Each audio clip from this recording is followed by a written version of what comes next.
Hello calculus students and seekers of truth. Welcome to the video on reviewing some limits.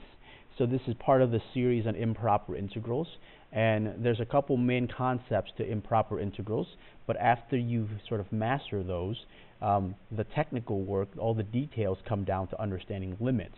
So it's important for us to try and understand limits so that we can really review and extend our knowledge of limits, just so that we could be really clear and have a complete picture and a complete process for solving these problems.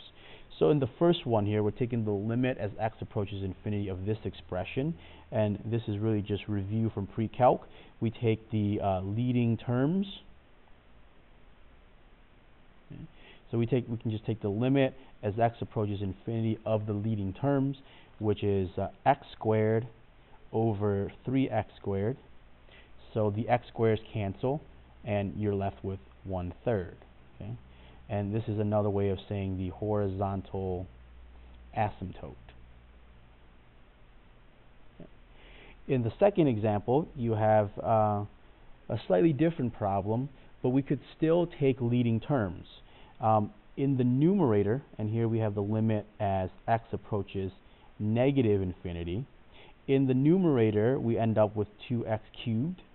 And in the denominator, we have a square root, but we have a square root of a polynomial, so we can do the same thing and just take the leading terms from there. Okay. Now, one thing to point out here is that the answer to this problem is going to be a negative number, because the square root here will yield a positive number, and x cubed here, as you go towards the negative side, you're going to get a negative number. Okay, so you're going to get a negative over a positive for this problem. So the answer, whatever it is, should be a negative answer.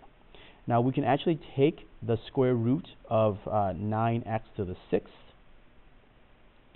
That's just 3x cubed over, and then you have 2x cubed here.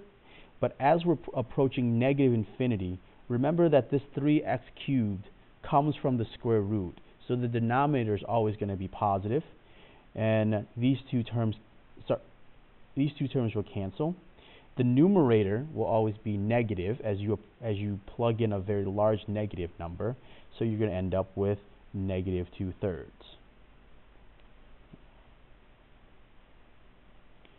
So this is a quick recap of calculating limits using kind of the old-fashioned way here.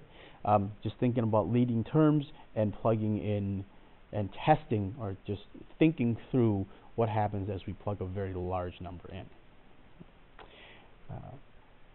Next video, we will talk about what happens when these types of problems don't really work anymore. Certain situations where these techniques do not necessarily apply.